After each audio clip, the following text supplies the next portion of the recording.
At ayun, babalik na ng Manila ang mangyan.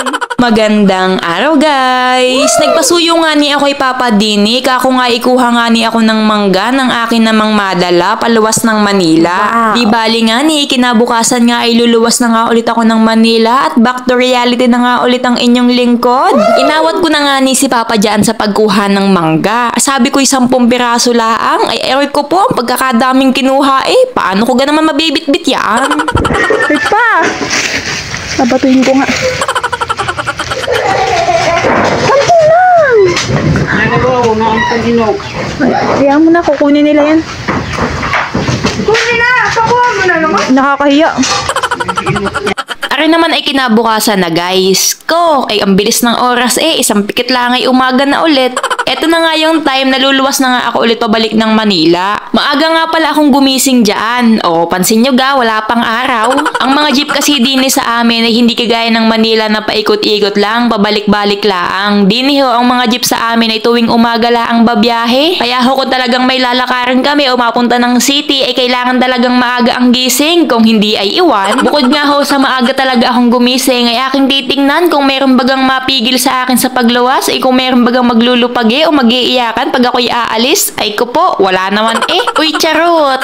Alas 8 na nga ng umaga nang makarating ako din sa Calapantier. At nung time na yan ay nakabili na nga din ako ng ticket. Di bali nga ni, ang sasakyan ko nga palang barko ay yung barkong sinakyan ko nung umuwi ako din sa Mindoro, which is Montenegro. Hindi na nga ni kami dyan naghintay pa ng matagal at tinawag na din kami para nga sumakay na nga ng barko. At ari na nga, naglalakad na nga kami pupunta sa barkong aming sasakyan. Binidyohan ko nga aring paligid at anong pagkakaganda, napakakalma ng dagat. Ang sarap bumiyahe pag ganitong wala man lang kaalon-alon. At nakasakay na nga ako ng barko din eh. Pinagmamasdan ko ang port ng Calapan. Ang pagkaganda-ganda pala. Ngayon ko lang nakita ng ganaring maliwanag. Tuwing bumabiyahe kasi ako pa uwi ay lagi na laang gabi. Sabi ko nga ni, nung time na ay hindi wari ako makakatulog habang nasa biyahe. At ano ang pagkakakalma ng dagat?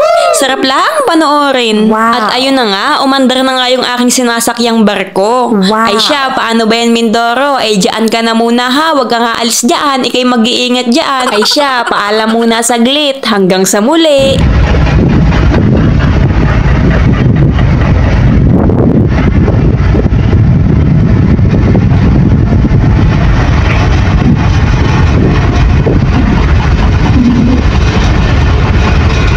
At dahil nga maaga rin akong umalis sa bahay, ay hindi na nga rin ako nakapag-almusal. Kaya kako nga ni, sa barko na lang ako kakain kahit noodles man lang. Habang ako nga ni ay kumakain, sa isip-isip ko hindi lang pala siya nang mabubusog sa akin, kundi din ang aking mga mata at anong pagkakaganda ng tanawin din habang nasa barko. At halos nga ng 2 oras na biyahe ay nakarating na nga din kami din sa Batangas Pier. At aroy, halos ayaw ko nang bumaba dahil sa sobrang init baga naman.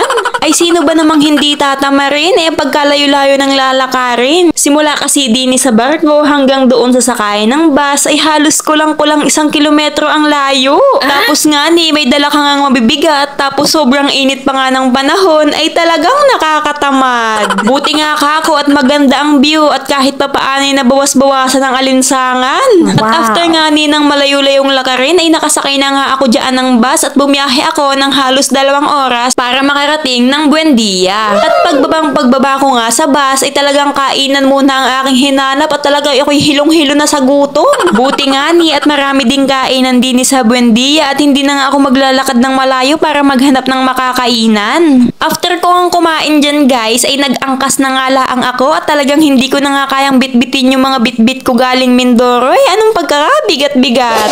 Akala ko nga ni pag nakauwi nga ako ng bahay ako'y makakapagpahinga na. Ay aray ko po ay hindi pa din pala at anong pagkakadumi-dumi ng bahay. Pero sa totoo nga laang guys, expect ko na nga aring na rin dadatnan kong maduming bahay sapagkat ang aking jowa nga din ay may trabaho kaya wala na din siyang time mag-intindi din sa bahay. Kaya nga kahit hindi pa nga ni ako nakakapagpahinga at hindi pa rin ako nakakapagbihis ay inintindi ko na nga munang linisin aring bahay. Sapagkat pag ako nga ni ay nakaligo at nakahiga ay tulog na talaga hanggang kinabukasan. Isip-isip ko na nga laang ay maliit naman aring bahay kaya saglit ko na laang ding malilinis maglinis are. Kaya nga akin na rin inumpisahan nang matapos nga kaagad. Hindi rin naman pwedeng hintayin ko pa nga yung aking jowa at utusang siya nga ang maglinis na rin sapagkat pagod nga din yun galing trabaho. Kaya nga ni kahit pagod ay for the go kasi wala namang ibang lilinis nito kundi ako lamang sapagkat ako laang din ang babae din sa bahay. At hindi rin naman pwedeng hayaan ko na laang are. At ako laang din ang mabubwisit pag nakita kong ganto kakalat din eh. At after kong maglinis diyan ng bahay ay ako'y naligo na laang din ang makapagpahinga naman na.